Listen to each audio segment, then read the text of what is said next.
Okay, ഞാൻ നിങ്ങളുടെ text book ഒന്ന് ജസ്റ്റ് പരിചയപ്പെടുത്തുന്നുള്ളൂ. ബാക്കി ക്ലാസ് ഞാൻ നോട്ട്സ് പ്രിപ്പയർ ചെയ്ത് വെച്ചിട്ടുള്ളതിൽ നിന്നാണ് ക്ലാസ് എടുക്കുക. നിങ്ങൾ ഒന്നാമത്തെ യൂണിറ്റ് നോക്കിയിട്ടുണ്ടാവും. ഇത് ബ്ലോക്ക് 1-ലെ ഒന്നാമത്തെ യൂണിറ്റ് ഇൻട്രൊഡക്ഷൻ ടു റീഡിംഗ് ആണ്. നിങ്ങളുടെ ടെക്സ്റ്റ് ബുക്കിൻ്റെ ഒരു സ്ക്രീൻഷോട്ട് എടുത്ത ഒരു പാർട്ടാണ്. ക്ലാരിറ്റി കുറവായിരിക്കും. ക്ലാരിറ്റി ഉള്ള നോട്ട്സ് ഞാൻ കാണിക്കാം. ഓക്കെ, ഇത് ഞാൻ ജസ്റ്റ് ഒന്ന് ഒരു ഇൻട്രൊഡ്യൂസ് ചെയ്യാൻ വേണ്ടിയിട്ട് നിങ്ങളുടെ ടെക്സ്റ്റ് ബുക്ക് ഒന്ന് കാണിക്കുന്നു എന്ന് മാത്രം. ടെക്സ്റ്റ് ബുക്കിൽ ഇൻട്രൊഡക്ഷൻ ടു റീഡിംഗ് നിങ്ങൾ ഓർക്കുന്നുണ്ടാവും. നമ്മൾ കഴിഞ്ഞ വർഷത്തെ കമ്മ്യൂണിക്കേറ്റീവ് ഇംഗ്ലീഷ് ഫോർ കമ്മ്യൂണിക്കേഷൻ എന്നുള്ള സബ്ജക്റ്റിൽ നമ്മൾ റീഡിങ്ങിനെ കുറിച്ച് ഡിസ്കസ് ചെയ്തിട്ടുണ്ട്. അതിൽ സ്പീച്ചിനെ കുറിച്ചിട്ടും റൈറ്റിങ്ങിനെ കുറിച്ചിട്ടും റീഡിങ്ങിനെ കുറിച്ചിട്ടും സംസാരിച്ചിട്ടുണ്ട്, നമ്മൾ പഠിച്ചിട്ടുണ്ട്. അതിലെ വളരെ ചെറിയൊരു പോർഷൻ മാത്രമാണ് ഇവിടെ നമുക്ക് ജസ്റ്റ് ഒന്ന് പഠിക്കാനുള്ളത്. നിങ്ങളുടെ ടെക്സ്റ്റ് ബുക്കിൽ ഞാൻ ചുമ്മാ ഒന്ന് വായിക്കാൻ വേണ്ടിയിട്ട് ഒരു പാരഗ്രാഫ് അവിടെ കൊടുത്തിട്ടുണ്ട്. അത് എന്താണെന്ന് ഞാൻ പറഞ്ഞുതരാം. ഫസ്റ്റ് തന്നെ നിങ്ങൾ ബുക്ക് നോക്കുമ്പോൾ കാണുന്നത് ഈ പ്രീറിക്വിസിറ്റ്സിൽ you are sitting in a quiet cafe. നിങ്ങളൊരു കഫേയിൽ ഇരിക്കുകയാണ്. കഫേ മീൻസ് ജ്യൂസ് കഫേയാണ് വിചാരിക്കുക, അല്ലെങ്കിൽ കോഫി ഷോപ്പാണ് വിചാരിക്കുക. സിപ്പിംഗ് യുവർ കോഫി, നിങ്ങൾ കോഫി കുടിച്ചുകൊണ്ടിരിക്കുന്നു. When you pick up a book someone left behind on a nearby table. അപ്പോഴാണ് നിങ്ങൾ ശ്രദ്ധിച്ചത് നിങ്ങളുടെ തൊട്ടടുത്ത ടേബിളിൽ ഒരു ബുക്ക്,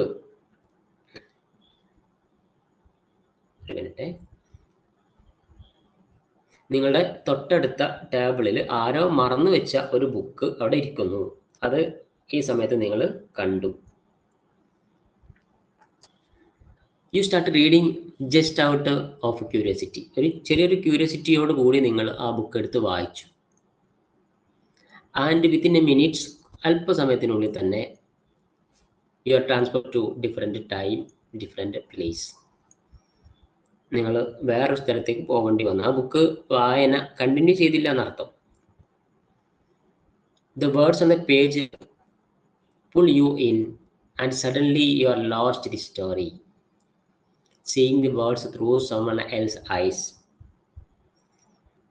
എന്താണ് അവിടെ പറഞ്ഞതെന്ന് വെച്ചാൽ, വായനയുടെ ചെറിയ ഒരു സംഗതിയാണ് അവിടെ പറഞ്ഞത്. അതായത് നിങ്ങളെല്ലാവരും വായിക്കുന്ന ആൾക്കാരാണ്. ഞാൻ എല്ലാവരെയും വായിക്കുന്ന ആൾക്കാരാണെന്ന് പറയുന്നില്ല. എല്ലാവർക്കും വായിക്കാനുള്ള കഴിവ് ഇല്ല. വായന എന്ന് പറയുന്നത് ഒരു പ്രത്യേക സ്കില്ലാണ്. അത് എങ്ങനെ വായിക്കണം എന്നുള്ളത് ശരിക്കും അറിഞ്ഞ് തന്നെ വായിക്കണം. പലരുടെയും വായനയുടെ രീതി വേറെ വേറെയാണ്. ഈ സബ്ജക്റ്റിൽ നമ്മൾ ഡിസ്കസ് ചെയ്യുന്നത് എങ്ങനെ വായിക്കണം. നമ്മൾ വായിക്കാനും പഠിക്കണം. ശരിക്കും പറഞ്ഞാൽ ഓരോ ബുക്കാണെങ്കിലും ലേഖനങ്ങളാണെങ്കിലും നോവലാണെങ്കിലും അത് എങ്ങനെയാണ് ഇരുന്ന് വായിക്കേണ്ടതെന്ന് നമുക്കൊന്നും അറിയില്ല. നന്നായി വായിക്കുക. ഇപ്പൊ ശരിക്കും പറഞ്ഞാൽ വായന എന്ന് പറയുന്നത് ഒരു ഹോബിയാണെന്ന് നമുക്കറിയാം. ഈ ഹോബി നമുക്കൊക്കെ ചിലപ്പോൾ ബുക്ക് കാണുമ്പോൾ, ഞാൻ ചില ആളുകളുടെ ഒരു പ്രത്യേകത പറയാം. ബുക്ക് കാണുമ്പോൾ ക്യാഷ് കൊടുത്തിട്ട് വാങ്ങുന്ന കുറേ ആൾക്കാരുണ്ട്. ഇവരൊന്നും വീട്ടിൽ കൊണ്ടുപോയിട്ട് ഈ ബുക്ക് വായിക്കൂല. അവരുടെ ഷെൽഫിൽ അവിടെ ഇരുന്നിട്ട് എന്താ പറയുക, പൊടി പിടിച്ചിരിക്കുള്ളൂ ഷെൽഫിൽ. അത് വായിച്ചോളൊന്നുമില്ല. അതിൻ്റെ കാരണം എന്താണെന്ന് വെച്ചാൽ, അത് വായിക്കാനിരിക്കുമ്പോൾ നിങ്ങൾക്ക് ഉറക്കം വരുന്നുണ്ടാവും, അല്ലെങ്കിൽ വേറെ എന്തെങ്കിലും പ്രശ്നങ്ങളുണ്ടാവും. ഇത് എന്തുകൊണ്ട് അങ്ങനെ സംഭവിക്കുന്നു എന്നുള്ളത് നിങ്ങളൊന്ന് ചിന്തിച്ച് നോക്കുക. ഇവിടുത്തെ ഈ ഒരു തുടക്കത്തിൽ പറഞ്ഞത്, ആ ഒരു ബുക്ക് കിട്ടി, അത് വായിച്ചു. അത് വായിച്ച് തീരുന്നതിന് മുമ്പ് അല്ലെങ്കിൽ തുടങ്ങിയപ്പോഴേക്ക് അതിനോട് ഇൻട്രസ്റ്റ് ആയപ്പോഴേക്ക് എന്തായി, അയാൾക്ക് ആ ബുക്ക് തിരിച്ചവിടെ വെച്ച് യാത്ര ചെയ്യേണ്ടി വന്നു. പിന്നെ ആ ബുക്കിനെ കുറിച്ച് നിങ്ങൾ ചിന്തിക്കും, അതെനിക്ക് വായിക്കാൻ പറ്റിയില്ലല്ലോ. നന്നായി വായിക്കുന്ന ആളാണ് എങ്കിൽ അതെനിക്ക് വായിക്കാൻ പറ്റില്ല, ആ കഥ ഫിനിഷ് ചെയ്യാൻ പറ്റിയില്ല, അത് ഇനി എവിടെ നിന്ന് കിട്ടുമെന്നൊക്കെ നിങ്ങൾ ചിന്തിക്കും. അതിനെക്കുറിച്ചുള്ള ഒരു കാര്യം മാത്രമാണ് അവിടെ പറഞ്ഞത്. അത് നിങ്ങൾക്ക് പഠിക്കാനുള്ളതൊന്നുമല്ല. ജസ്റ്റ് ഈ ഒരു എക്സ്പീരിയൻസ് നിങ്ങൾക്കും ഉണ്ടായിട്ടുണ്ടാവും. ഒരു ബുക്ക് നിങ്ങൾക്ക് വായിച്ച് പകുതിയാകുമ്പോൾ അത് നഷ്ടപ്പെടുമ്പോഴുള്ള പ്രയാസം. ഇപ്പൊ നമ്മളിവിടെ ഡിസ്കസ് ചെയ്യുന്നത് വായനയെക്കുറിച്ചാണ്. അതുകൊണ്ടാണ് വായനയെക്കുറിച്ച് ഒരു ചെറിയ കാര്യം അവിടെ പറഞ്ഞത്. നമ്മൾ വേറെയും കുറച്ച് കാര്യങ്ങൾ പറഞ്ഞിട്ടുണ്ട്, അതൊന്നും നിങ്ങൾ വായിക്കുകയോ പഠിക്കുകയോ ചെയ്യേണ്ട ആവശ്യമൊന്നുമില്ല. അപ്പോൾ വായനയെക്കുറിച്ചുള്ള ഒരു സംഗതി, വായന എന്ന് പറയുന്നത് കിങ് ഓഫ് ഹോബിയാണ്, നമുക്കറിയാം. ഞാൻ നമ്മുടെ ഇംഗ്ലീഷിന്റെ ഫസ്റ്റത്തെ ക്ലാസ്സിൽ ഞാൻ പറഞ്ഞിട്ടുണ്ട്, വായനയെ സംബന്ധിച്ചുള്ള ഒരു പ്രോവർബ്സ് എന്താണെന്ന് വെച്ചാൽ, ഒരു പ്രോവർബ് ഇങ്ങനെയുണ്ട്: reading of one book is like eating of one crisp. Reading of one book is like eating of one crisp. ഒരു ബുക്ക് വായിക്കുക എന്ന് പറഞ്ഞാൽ അത് ഒരു ക്രിസ്പ് തിന്നുന്ന പോലെയാണ്. എന്താണ് ക്രിസ്പ് എന്ന് പറഞ്ഞാൽ? നമ്മളെ ലൈസ് പോലെയൊക്കെയുള്ള പൊട്ടാറ്റോ പീസാണ്, ഫ്രൈഡ് പീസിനെയാണ് നമ്മൾ ക്രിസ്പ് എന്ന് പറയാം. ഒരു ബുക്ക് വായിക്കുക എന്ന് പറഞ്ഞാൽ അതൊരു പൊട്ടാറ്റോ ചിപ്സ് കഴിക്കുന്ന പോലെ, അല്ലെങ്കിൽ ഒറ്റ ലേസ് എടുത്ത് വായിലിടുമ്പോൾ ഉണ്ടാകുന്ന ഒരു അവസ്ഥയാണ്. അതിൽ അവസാനിക്കൂല, അതിൻ്റെ അടുത്ത പേജ്. നമ്മൾ പൊട്ടാറ്റോ ചിപ്സ് തിന്നാൻ തുടങ്ങിയാൽ, ലേസ് തിന്നാൻ തുടങ്ങിയാൽ ഒരു പീസുമേൽ അവസാനിക്കൂല, അടുത്തത് അങ്ങനെ നമ്മൾ പോകുമെന്നാണ് ഒരു ഫിലോസഫർ പറഞ്ഞത്. Reading of one book is like eating of one crisp. അപ്പോൾ അതൊക്കെ ഞാൻ റീഡിങ്ങിനെ കുറിച്ച് ഒരു ഗൗരവം ഉണ്ടാക്കാൻ വേണ്ടി ഞാൻ പറഞ്ഞെന്ന് മാത്രം. ഇവിടെ നമുക്ക് ഡിസ്കസ് ചെയ്യാനുള്ള സംഗതി ഇവിടെ പറഞ്ഞിട്ടുണ്ട്. 3 കാര്യങ്ങളാണ് നമുക്കിവിടെ ചർച്ച ചെയ്യാനുള്ളൂ. ഒന്ന്, റീഡിങ് എന്താണ്, അതിൽ ക്രോസ് റീഡിങ് എന്താണ്, അതുപോലെ തന്നെ ഫിക്ഷൻ, then ഡീകോഡിംഗ് ടെക്സ്റ്റ്. ഈ 3 കാര്യങ്ങളാണ് നമുക്ക് ഈ ഒരു ചാപ്റ്ററിൽ ഡിസ്കസ് ചെയ്യാനുള്ളത്. ഈ ചാപ്റ്റർ നോക്കുമ്പോൾ വളരെ ചെറിയ ഒരു കുഞ്ഞു ചാപ്റ്ററാണ്, ഒറ്റ പേജ്, അതായത് 2 പേജ് വരുന്നുണ്ട്, അതോടുകൂടി ചാപ്റ്റർ അവസാനിക്കുന്നു. ബുക്കിലും അങ്ങനെ തന്നെ ആയിരിക്കും, സ്റ്റഡി മെറ്റീരിയൽ ഇങ്ങനെയാണ് ഞാൻ നോക്കിയപ്പോൾ കണ്ടത്. ഞാനിതിനൊന്നുകൂടെ വികസിപ്പിച്ച് കുറച്ച് പോയിന്റ്സ് ഒക്കെ ആക്കി എഴുതിയിട്ടുണ്ട്. അപ്പോൾ എന്താണ് ഇതിൽ പറയുന്നത്? ക്ലോസ് റീഡിംഗ് ഉണ്ട്, ഫിക്ഷൻ ഉണ്ട്, ഡീകോഡിംഗ് ടെക്സ്റ്റ് ഉണ്ട്. എന്നിട്ട് നമുക്കിവിടെ ഒരു ഡിസ്കഷൻ കൊടുത്തിട്ടുണ്ട്. അതൊക്കെ ഞാൻ ചുമ്മാ വെറുതെ ഒന്ന് വായിച്ചുകൊണ്ട് പോകട്ടെ, പെട്ടെന്ന് ഞാൻ അത് വായിച്ച് തീർക്കും. When we read, we use eyes. What we see are not abstract things, but words, phrases, sentences, etc. Our optical nerves carry the impressions drawn by our eyes, our brain. നമ്മളൊരു ബുക്ക് വായിക്കുന്ന സമയത്ത് എന്താണ് നിങ്ങൾക്ക് സംഭവിക്കുന്നത് നിങ്ങൾ ആലോചിച്ചിട്ടുണ്ടോ? ഈ ഒരു PDF clarity കുറവുണ്ടാവും കേട്ടോ. ഞാൻ നല്ല നോട്ട്സ് ഞാൻ കാണിക്കാം ഇതിൻ്റെ ശേഷം തന്നെ, ഇപ്പം തന്നെ കാണിക്കാം. ഒരു ബുക്ക് വായിക്കുമ്പോൾ, നിങ്ങളൊരു ബുക്ക് ഇരുന്ന് വായിക്കുമ്പോൾ നിങ്ങൾക്ക് എന്താണ് ഫീൽ ചെയ്യുന്നത്? നിങ്ങളൊരു നോവൽ വായിക്കുമ്പോൾ നിങ്ങൾക്ക് എന്ത് ഫീൽ ചെയ്യുന്നു? ഒരു സിനിമ കാണുമ്പോൾ നിങ്ങൾക്ക് എന്ത് ഫീൽ ചെയ്യുന്നുവോ അതിനേക്കാൾ, എൻ്റെ ഒരു അഭിപ്രായത്തിൽ, ഒരു സിനിമ കാണുമ്പോൾ നിങ്ങൾക്ക് എത്ര ഫീൽ ചെയ്യുന്നോ അതിനേക്കാൾ 10 ഇരട്ടി അല്ലെങ്കിൽ 100 ഇരട്ടി ഫീലിംഗ് ഒരു ബുക്ക് വായിക്കുമ്പോൾ കിട്ടും എന്നുള്ളതാണ്. ഞാനൊരു എക്സാമ്പിൾ കൂടെ പറയാം, എൻ്റെ അനുഭവത്തിലുള്ള ഒരു എക്സാമ്പിൾ കൂടെ ഞാൻ പറയാം. അതാണ് ഈ പറയുന്നത്, നമ്മുടെ ഞരമ്പുകളിൽ കൂടെയും നമ്മുടെ കാഴ്ചയിൽ കൂടെയും തലച്ചോറിൽ കൂടെയും ഒരുപാട് കാര്യങ്ങൾ ഇങ്ങനെ മിന്നി മറഞ്ഞുകൊണ്ടേയിരിക്കും. ശരിയല്ലേ ഞാൻ പറയുന്നത്? ഒരു ബുക്ക് വായിക്കുമ്പോൾ ഞാൻ എൻ്റെ അനുഭവത്തിലൊരു എക്സാമ്പിൾ ഞാൻ പറഞ്ഞുതരാം. ഞാൻ ആദ്യമായിട്ട് വായിക്കുന്ന വലിയൊരു ബുക്ക് എന്ന് പറയുന്നത് തകഴി ശിവശങ്കരപിള്ളയുടെ ചെമ്മീൻ എന്ന് പറയുന്ന നോവലാണ്. വലിയ കട്ടിയുള്ള ബുക്കാണ് ചെമ്മീൻ. അത് ഈ പറഞ്ഞ പോലെ ഈറ്റിംഗ് ഓഫ് ക്രിസ്പ് പോലെയാണ്. ഒരു പേജ് വായിച്ച് കഴിഞ്ഞാൽ അടുത്ത പേജ് വായിക്കണം, അടുത്ത പേജ്, അങ്ങനെ സമയം കണ്ടെത്തി ഇങ്ങനെ വായിച്ചു പോകും. അതാണ് ചെമ്മീൻ എന്ന നോവൽ വായിക്കുമ്പോഴൊരു ഫീല്. ഞാൻ വളരെ ചെറുപ്പത്തിലാണ്, വളരെ ചെറുപ്പമല്ല, ഏകദേശം ഒരു 10ാം ക്ലാസ്സിൻ്റെ മുന്നെയാണ് ഞാൻ ആ നോവൽ വായിക്കുന്നത്. ആ വായിച്ചത് തീർത്തു എന്നുള്ളതാണ്. ചെമ്മീൻ്റെ ബുക്ക് നിങ്ങൾക്ക് കണ്ടാൽ മനസ്സിലാവും, കണ്ടാൽ അറിയാം അതിൻ്റെ കട്ടി എത്രയുണ്ടെന്നുള്ളത്. അപ്പോൾ വായിക്കുമ്പോൾ അത് വീണ്ടും വായിക്കാനുള്ള ഒരു ടെൻഡൻസി വരിക. അപ്പോൾ ശരിക്കും ആ ഒരു എന്താ പറയുക, കഥാപാത്രത്തിന് നമ്മൾ ആവാഹിക്കുക എന്ന് പറയും.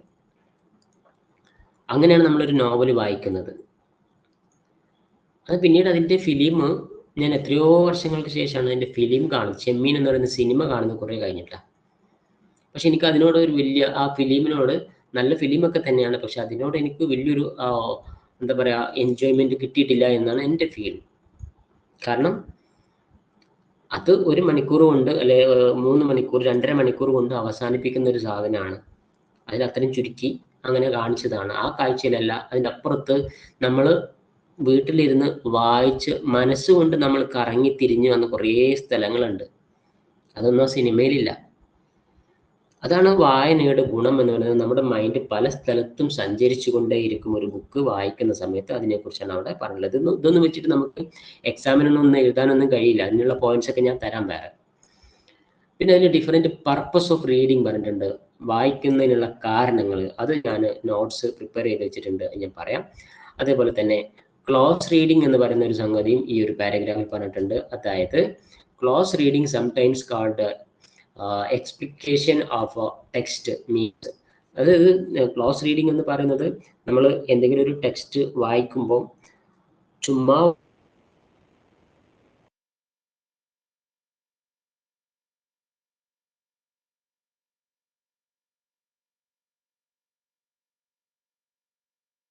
വ്യാഖ്യാനം എന്ന് പറയും. ചില ബുക്കുകളൊക്കെ നമ്മൾ വായിക്കുമ്പോൾ നമുക്കൊന്നും മനസ്സിലാവില്ല, സിമ്പിളായിട്ട് 1-2 വാക്കുകളൊക്കെ ഉണ്ടാവുള്ളൂ, പക്ഷെ അതിൻ്റെ വ്യാഖ്യാനം വലുതായിരിക്കും. എസ്പെഷ്യലി മതഗ്രന്ഥങ്ങളൊക്കെ അങ്ങനെയാണ് വരിക. ചില തത്വ ഗ്രന്ഥങ്ങളൊക്കെ ആ രൂപത്തിലാണ് വരിക. അപ്പം അതിനെക്കുറിച്ചൊക്കെയാണ് ഈ ബുക്കിൽ ഇങ്ങനെ പറഞ്ഞിട്ടുള്ളത്. ഈ ക്ലോസ് റീഡിങ്ങും പറഞ്ഞിട്ട് ഈ ബുക്ക് അവസാനിക്കുകയാണ്, ഈ ഒരു ചാപ്റ്റർ അവസാനിക്കുകയാണ്, വേറെ ഒന്നും ഇതിൽ പറഞ്ഞിട്ടില്ല. അപ്പോൾ നമുക്ക് ഡിസ്കസ് ചെയ്യാനുള്ള ടോപ്പിക്കുകൾ എന്തൊക്കെയായിരുന്നു? ക്ലോസ് റീഡിങ് എന്താണ്, ഫിക്ഷൻ എന്താണ്, ഡീകോഡിംഗ് ടെക്സ്റ്റ് എന്താണ്. അപ്പോൾ അതിനെക്കുറിച്ച് ശരിക്കും വിശദമായിട്ട് തന്നെ നമുക്ക് ഇതിൻ്റെ നോട്ട്സ് ഞാൻ ഇന്ന് തന്നെ അയച്ചു തരാം. വിശദമായിട്ട് അതിൻ്റെ കാര്യങ്ങൾ നമുക്ക് നോക്കാം. അതിൻ്റെ നോട്ട്സ് അടക്കം നമുക്ക് നോക്കാം. ഓക്കെ, അപ്പം ഞാൻ പറഞ്ഞ കാര്യം മനസ്സിലായോ? ഞാൻ ശരിക്കുള്ള നോട്ട്സ് പ്രിപ്പയർ ചെയ്തിട്ടുള്ള ക്ലാസ് എടുക്കാൻ പോവാണ്. ഇപ്പോൾ പറഞ്ഞ കാര്യങ്ങൾ നിങ്ങൾക്ക് മനസ്സിലായോ? ഓക്കെ അല്ലേ? കാര്യമായിട്ട് മനസ്സിലായിട്ടുണ്ടാവില്ല എന്ന് എനിക്കറിയാം. ഇനി പറയുമ്പോഴാണ് നിങ്ങൾക്ക് മനസ്സിലാവുക. ഓക്കെ അല്ലേ? ഞാൻ പറയുന്നത് കേൾക്കുന്നുണ്ടല്ലോ അല്ലേ?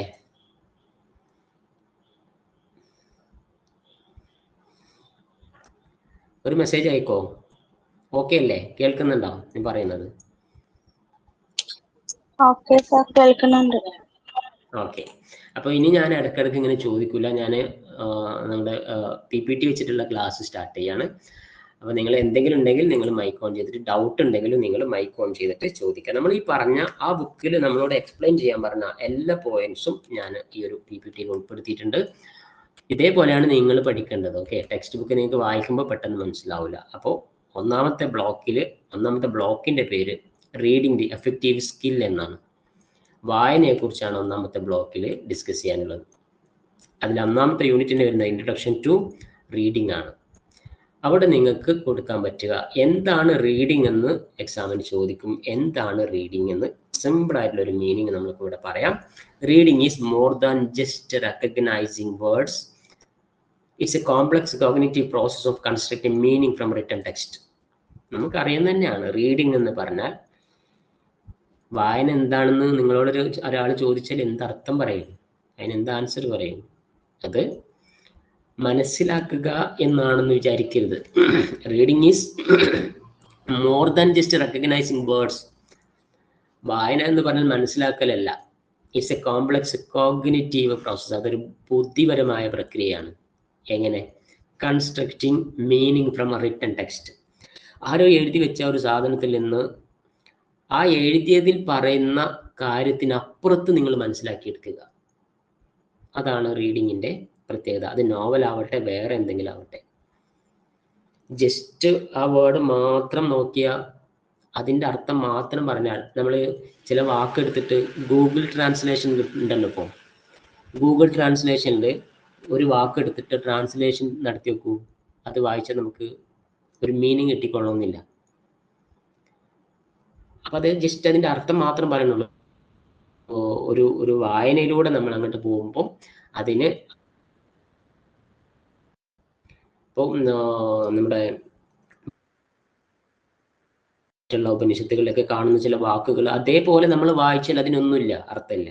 നേരെ മറിച്ച് അതിൻ്റെ അപ്പുറത്ത് നമ്മൾ ചിന്തിച്ചാൽ അതിന് കുറച്ച് വലിയ മീനിങ് ഒക്കെ വരും. അതേപോലെ തന്നെയാണ് റീഡിങ് വരുന്നത്. It's A more than just recognising words. It's a complex cognitive process of constructing meaning from written text. Written ടെക്സ്റ്റിൽ നിന്ന് നമ്മൾ കാണുന്നതിനേക്കാൾ കൂടുതൽ അതിനെ ഇമാജിനറി ചെയ്തിട്ട് ഒരു അർത്ഥം ഉണ്ടാക്കുക. അതിനാണ് ഞാനൊരു എക്സാമ്പിൾ പറഞ്ഞത്. ചെമ്മീൻ എന്ന സിനിമ കാണുന്നതിനേക്കാൾ 100 മടങ്ങ് നിങ്ങൾ ഇൻട്രസ്റ്റഡ് ആയിരിക്കും, വായനയിൽ താല്പര്യം ഉണ്ടെങ്കിൽ ചെമ്മീൻ്റെ നോവൽ എടുത്ത് വായിച്ചാൽ. അപ്പോൾ റീഡിങ്ങിനെ കുറിച്ച് നമ്മൾ ഒന്നുകൂടെ മനസ്സിലാക്കണം എന്നുണ്ടെങ്കിൽ ആ റീഡിങ്ങിൻ്റെ കുറച്ച് ഉൾപ്പെട്ടിട്ടുള്ള കുറച്ച് കാര്യങ്ങൾ, നല്ല എഫക്റ്റീവ് റീഡിങ്ങിന് എന്തൊക്കെ കാര്യങ്ങൾ വേണം എന്ന് ചിന്തിച്ചാൽ നമുക്കത് കുറച്ചും കൂടെ റീഡിങ്ങിനെ കുറിച്ച് നമുക്ക് എഴുതാൻ സാധിക്കും. അതായത് റീഡിംഗ് എന്ന് പറഞ്ഞാൽ ഡീകോഡിങ് ആൻഡ് ഫ്ലുവൻസിയാണ്. എന്താണ് ഡീകോഡിങ്? നിങ്ങൾ അറിയില്ലെങ്കിൽ ചോദിക്കണം കേട്ടോ. ഡീകോഡിങ് എന്താണെന്ന് വെച്ചാൽ നമ്മൾ കമ്മ്യൂണിക്കേറ്റീവ് ഇംഗ്ലീഷിൽ പഠിച്ചിട്ടുണ്ടായിരുന്നു. ഡീകോഡിങ് എന്ന് പറഞ്ഞാൽ ഒരാൾ നമുക്ക് തന്ന മെസ്സേജ് ആദ്യം അത് എൻകോഡ് ചെയ്യുകയും പിന്നീട് അത് ഡീകോഡ് ചെയ്യുകയും ചെയ്യും. എൻകോഡ് ചെയ്യുക എന്ന് പറഞ്ഞാൽ ഞാൻ നിങ്ങൾക്ക് ഒരു എഴുത്ത് തരികയാണ്. എൻ്റെ തലച്ചോറിലുള്ള ആശയം ഞാൻ ഒരു പേപ്പറിലേക്ക് എഴുതുന്നതിനാണ് എൻകോഡിങ് എന്ന് പറയുക. അത് ഞാൻ നിങ്ങൾക്ക് തന്നാൽ നിങ്ങളത് വായിച്ച് നിങ്ങളുടെ തലച്ചോറിലേക്ക് അതിനെ ആവാഹിക്കുന്നതിനാണ് ഡീകോഡിങ് എന്നും പറയാം. ഇതാണ് എൻകോഡിങ്, ഡീകോഡിങ്. പേര് കേൾക്കുമ്പോൾ നിങ്ങൾ ഞെട്ടണ്ട. എഴുത്ത്, അതായത് റീഡിങ്ങിൻ്റെ ഒരു പ്രത്യേകത, റീഡിങ്ങിൽ ഡീകോഡിങ് ഉണ്ട്. തകഴിയുടെ മനസ്സിലുള്ള തലച്ചോറിൽ ഉദിച്ച ഒരു കഥ തകഴി എന്ത് ചെയ്തു? ഒരു ബുക്കിലെഴുതി. അത് നമ്മളൊക്കെ വായിച്ചു. നമ്മളതൊക്കെ വായിച്ചിട്ട് നമ്മൾ അതിനെ ഒരു ഇൻട്രസ്റ്റഡ് ആയാൽ അല്ലെങ്കിൽ ആ കാര്യം മനസ്സിലാക്കിയാൽ അത് ഡീകോഡിങ് ആയി. അപ്പോൾ ഡീകോഡിങ് ആൻഡ് ഫ്ലുവൻസി നമുക്കറിയാലോ. ഡീകോഡിങ് അതായത് വായനയുടെ ഒരു പ്രത്യേകത എന്താണെന്ന് വെച്ചാൽ വായന നമുക്ക് ഫ്ലുവൻസിയോട് കൂടി വായിക്കാൻ പറ്റണം. ഡീകോഡിങ് ഉണ്ടാവണം, ഫ്ലുവൻസി ഉണ്ടാവണം. അതായത് നിർത്തി എന്താ പറയുക, കട്ടറോട് കൂടെ വണ്ടി പോണ പോലെ വായിച്ചാൽ അത് നല്ല റീഡിങ് അല്ല, അതിൻ്റെ മീനിങ്ങും കിട്ടൂല. നല്ല റീഡിങ് ആവണമെങ്കിൽ ഡീകോഡിങ് വേണം, ഫ്ലുവൻസി വേണം. നിങ്ങൾക്ക് ഇതൊക്കെ ഒന്ന് എക്സ്പ്ലെയിൻ ചെയ്തിട്ട് എഴുതാം കേട്ടോ. ഞാനിത് ജസ്റ്റ് പോയിന്റ്സ് മാത്രം എടുത്തതാണ്. നിങ്ങൾക്കിത് എങ്ങനെ വേണമെങ്കിലും എക്സ്പ്ലെയിൻ ചെയ്യാം. Then vocabulary development. ഞാൻ നേരത്തെ പറഞ്ഞു, പലരും ബുക്ക് കിട്ടിയാൽ വായിക്കൂല. നിങ്ങൾക്ക് ഞാനിപ്പോൾ ഒരു ഇംഗ്ലീഷിലൊരു സ്റ്റോറി തരികയാണ് വിചാരിക്കുക. ഒരു നോവൽ തരികയാണ്. നിങ്ങൾക്ക് ഒരു പക്ഷെ അത് വീട്ടിൽ കൊണ്ടുപോയിട്ട് വായിക്കാൻ പറ്റില്ല. കാരണം നിങ്ങളുടെ വെക്കാബുലറി കുറവായിരിക്കും, നിങ്ങൾ വായിച്ചാലൊന്നും മനസ്സിലാവില്ല. ഫോർ എക്സാമ്പിൾ, ഞാൻ നിങ്ങളോട് പറയുകയാണ്, നാളെ നിങ്ങൾ ഇംഗ്ലീഷ് ന്യൂസ് പേപ്പർ എടുത്തിട്ട് വായിക്കുക. പലർക്കും പറ്റില്ല. 90% ആൾക്കാർക്കും പറ്റില്ല. കാരണം നിങ്ങളുടെ ഫ്ലുവൻസി റെഡി ആയിട്ടില്ല, നിങ്ങളുടെ വെക്കാബുലറി ഡെവലപ്പ് ആയിട്ടില്ല. ആ പേപ്പർ വായിച്ചാൽ നിങ്ങൾക്ക് അതിലെ 70% വാക്കുകളും നിങ്ങൾക്ക് മനസ്സിലാവില്ല. എന്താണ് അതുകൊണ്ട് ഉദ്ദേശിച്ചതെന്ന് മനസ്സിലാവില്ല. അപ്പോൾ വൊക്കാബുലറി ഡെവലപ്മെന്റ് കൂടി ഉണ്ടെങ്കിലാണ് നല്ല ഒരു എഫക്റ്റീവ് റീഡിങ് നമുക്ക് സാധ്യമാവുള്ളൂ എന്ന് പറയാം. ഈ പോയിന്റ്സ് ഒക്കെ നിങ്ങൾ നോട്ട് ചെയ്ത് വെച്ചോളൂ കേട്ടോ. നോട്ട്സ് തരാം. Then text structure and feature. എഴുതുമ്പോൾ എഴുതുന്ന ആൾ, അതായത് റൈറ്റർ കൂടെ ശ്രദ്ധിക്കേണ്ട കാര്യമാണ് ടെക്സ്റ്റ് സ്ട്രക്ചർ ആൻഡ് ഫീച്ചർ എന്ന് പറയുന്നത്. എങ്ങനെയെങ്കിലും എഴുതി വെച്ചാൽ പോരാ. ഇപ്പോൾ കഥ എല്ലാവർക്കും എഴുതാം, നിങ്ങൾക്കും വേണമെങ്കിൽ കഥ എഴുതാം. നിങ്ങൾ എഴുതിയ കഥ ഒരു പക്ഷെ ആരും വായിക്കൂല. ചിലപ്പം നിങ്ങളിൽ നല്ല റൈറ്ററൊക്കെ ഉണ്ടാവാം കേട്ടോ. പക്ഷെ നിങ്ങൾ എഴുതുന്ന കഥ വായിക്കണമെന്നുണ്ടെങ്കിൽ അവിടെ ടെക്സ്റ്റിന് സ്ട്രക്ചറും ഫീച്ചറും ഉണ്ടാവണം. എങ്ങനെയെങ്കിലും എഴുതിയാൽ പോരാ. ഒരു കവിത എഴുതാൻ പറഞ്ഞാൽ അതിന് വൃത്തം വേണം, അലങ്കാരം വേണം, സ്റ്റാൻസ വേണം. ഇതൊന്നും ഇല്ലാണ്ട് ഒരു കവിത എഴുതിയാൽ ആരും വായിക്കൂല, ആർക്കും വേണ്ടി ഉണ്ടാവില്ല. അപ്പോൾ എല്ലാറ്റിനും ഒരു എഴുത്തിന് എന്തുണ്ട് അല്ലെങ്കിൽ എന്തുണ്ടാവണം? ഒരു സ്ട്രക്ചർ ഉണ്ടാവണം. ദെൻ ബാക്ക്ഗ്രൗണ്ട് നോളേജ് ഉണ്ടാവണം. അത് റീഡ് ചെയ്യുന്ന ആൾക്കും റീഡർക്കും റൈറ്റർക്കും അഗാധമായ നോളേജ് ഉണ്ടാവണം. എങ്കിൽ നല്ല റൈറ്റിംഗ്, നമ്മൾക്ക് ഇനി നല്ല എഴുത്തുകാരാവാം, അല്ലെങ്കിൽ നമ്മളൊക്കെ നല്ല റീഡേഴ്സ് ആവാം. എഴുത്തുകാർക്ക് മാത്രമല്ല തിളങ്ങാൻ പറ്റുക, റീഡേഴ്സിനും. നല്ലൊരു ബുക്ക് വായിച്ചിട്ട് അതിൻ്റെ ഒരു റിവ്യൂ പറയാം. അപ്പോൾ ഇതൊക്കെ പറയണമെന്നുണ്ടെങ്കിൽ, ഒരു ബുക്ക് ഇറങ്ങി അതിനെക്കുറിച്ച് നിങ്ങൾക്ക് സംസാരിക്കണം എന്നുണ്ടെങ്കിൽ വെറുതെ പോയിട്ട് സംസാരിക്കരുത്. അതിനെക്കുറിച്ച് ആ ഒരു ബുക്ക് എടുത്ത് വായിച്ച് ആ ബുക്കിനെ കുറിച്ചൊരു റിവ്യൂ നിങ്ങൾ പറഞ്ഞു. തന്നെ മലയാളം ഒക്കെ ജോയിൻ ചെയ്ത ആൾക്കാർ വളരെയധികം ശ്രദ്ധിക്കണം. നിങ്ങളുടെ ലിറ്ററേച്ചർ സ്കില്ലിൽ ചില ബുക്കുകളെ കുറിച്ച് നിങ്ങൾ വിലയിരുത്താനും ആ ബുക്കിനെ കുറിച്ച് സംസാരിക്കാനും ഒക്കെ നിങ്ങൾക്ക് പറ്റണം. നിങ്ങൾ വായിച്ച ബുക്കുകളെ കുറിച്ച് നമുക്ക് സമയം കിട്ടുകയാണെങ്കിൽ അതിനെക്കുറിച്ചൊക്കെയുള്ള ചർച്ചകളൊക്കെ നമുക്ക് സംഘടിപ്പിക്കാം. അപ്പോൾ ഇത്രയും കാര്യങ്ങളാണ് നിങ്ങൾ എന്ത് ചെയ്യേണ്ടത്, ഈ പോയിന്റ്സ് ആണ് നിങ്ങൾ നോക്കേണ്ടത്. ഡീകോഡിംഗ് അതായത് നല്ലൊരു റീഡർക്ക് നല്ലൊരു റീഡിംഗ് ഉണ്ടാവണമെന്നുണ്ടെങ്കിൽ ഡീകോഡിംഗ് ആൻഡ് ഫ്ലുവൻസി ഉണ്ടാവണം, വൊക്കാബുലറി ഡെവലപ്മെന്റ് ഉണ്ടാവണം, ദെൻ ടെക്സ്റ്റ് സ്ട്രക്ചർ ഫീച്ചറൊക്കെ കറക്റ്റ് ആയിരിക്കണം, ദെൻ ബാക്ക്ഗ്രൗണ്ട് നോളജ് കൂടി ഉണ്ടാവണം. ഇത് ഞാൻ ബുക്കിൽ ഇല്ലാത്ത പോയിന്റ്സ് ചുമ്മാ ആഡ് ചെയ്തതാണ് കേട്ടോ. Key comprehension strategies. ഒരു ബുക്ക് വായിക്കുമ്പോൾ റീഡർക്കും ഉണ്ടാവേണ്ട കുറച്ച് ക്വാളിറ്റി ആണ് എന്ന് പറയാം. Using prior knowledge and previewing, then predicting ഉണ്ടാവണം. അതായത് നമ്മളൊരു ബുക്ക് വായിക്കുന്ന സമയത്ത് നമുക്ക് ആ ബുക്ക് വായിക്കാൻ ആഗ്രഹം ഇല്ലാണ്ടാവുന്നത് നമുക്ക് പ്രെഡിക്റ്റിംഗ് ഒന്നും ഇല്ലാഞ്ഞിട്ടാണ്. ആ ബുക്കിൽ ഇന്നത് വരും, അടുത്തത് ഇന്നത് വരും എന്നൊക്കെയുള്ള ധാരണ നമുക്ക് ഉണ്ടാവണം. അപ്പോഴാണ് നമുക്കത് വായിക്കാനുള്ള ടെൻഡൻസി ഒക്കെ ഉണ്ടാവുക. ദെൻ ബുക്ക് എഴുതുന്ന ആളും അതന്നെയാണ് ശ്രദ്ധിക്കേണ്ടത്. അതായത് ഒരു നോവൽ എഴുതുന്ന ആളും, ഇപ്പം ഞാൻ നേരത്തെ പറഞ്ഞ പോലെ ഞാനൊരു നോവൽ വായിച്ചപ്പോൾ അതെനിക്ക് വീണ്ടും വീണ്ടും അത് എന്താ പറയുക, അടുത്ത പേജ് വായിക്കണം എന്ന് തോന്നലുണ്ടാക്കുന്ന രൂപത്തിൽ അതിനെ ക്രമീകരിക്കാൻ പറ്റണം. Identify the main idea. നിങ്ങൾ വായിക്കുന്ന ആളാണ് എങ്കിൽ ഒരു ബുക്ക് വായിക്കുമ്പോൾ അതിലെ പ്രധാനപ്പെട്ട കാര്യങ്ങൾ നോട്ട് ചെയ്യാൻ പറ്റണം, തിരിച്ചറിയാൻ പറ്റണം, അതിൻ്റെ സമ്മറൈസേഷൻ പറ്റണം.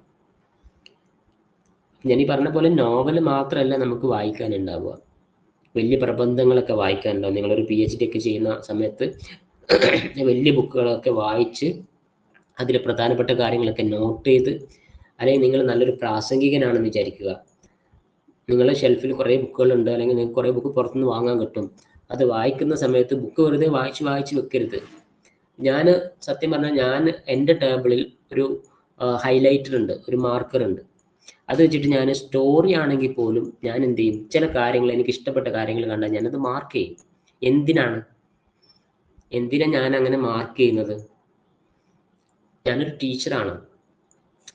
എനിക്ക് പല കുട്ടികളുമായിട്ടും പല സബ്ജക്റ്റുമായിട്ടും സംസാരിക്കേണ്ടി വരും. ഈ സമയത്തൊക്കെ എനിക്ക് എന്താവശ്യമാണ്, ഇങ്ങനെയുള്ള ചില ഡാറ്റകൾ ആവശ്യമാണ്. മനസ്സിലായോ?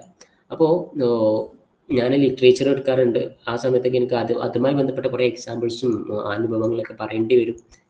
ഇതേപോലെ തന്നെയാണ് നിങ്ങളും ഇന്നലെ നാളെ ഒരു ടീച്ചറാവും, അല്ലെങ്കിൽ സമൂഹത്തിലൊരു വലിയ ആളായി മാറും. ആ സമയത്ത് നിങ്ങൾ അങ്ങനെയുള്ള കുറച്ച് കാര്യം ബുക്സ് ഒക്കെ എടുക്കുന്ന സമയത്ത് ബുക്സിൽ ചില കാര്യങ്ങളൊക്കെ നോട്ട് ചെയ്ത് വെക്കുക. നിങ്ങളുടെ വീട്ടിലൊക്കെ ഒരു ഷെൽഫ് ഉണ്ടാവണം ബുക്കിന് വേണ്ടി. കുറേ ബുക്കുകളൊക്കെ കളക്ട് ചെയ്ത് വെക്കണം. ഓക്കെ, അപ്പോൾ അങ്ങനെ നിങ്ങൾ നല്ലൊരു റീഡറായിട്ട് മാറുക. Then next, making inferences.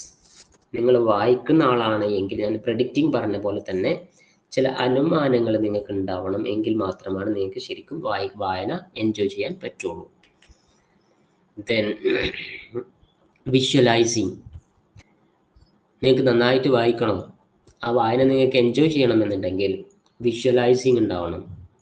അതാണ് ഞാൻ നേരത്തെ പറഞ്ഞല്ലോ, തകഴിയുടെ ആ ഒരു കഥ നിങ്ങൾ കിട്ടുകയാണെങ്കിൽ എടുത്ത് വായിക്കണം. ഫിലിം കാണാത്തവർ തൽക്കാലം ഫിലിം കാണാതെ അതിന് മുമ്പ് അത് വായിച്ചു നോക്കണം. അപ്പോൾ നമുക്ക് പിക്ചറൈസേഷൻ അല്ലെങ്കിൽ വിഷ്വലൈസേഷൻ വരും. വിഷ്വലൈസിങ്, ആ ഒരു പ്രദേശം, ആ കടൽക്കര, കടലിൻ്റെ അടുത്തുള്ള വീട്, കുടിലുകൾ, ഇതൊക്കെ നമുക്ക് ഇങ്ങനെ നമ്മുടെ മൈൻഡിൽ ഇങ്ങനെ ഒരു സ്ക്രീനിൽ തെളിയുന്ന പോലെ തെളിഞ്ഞു വരും. അതാണ്.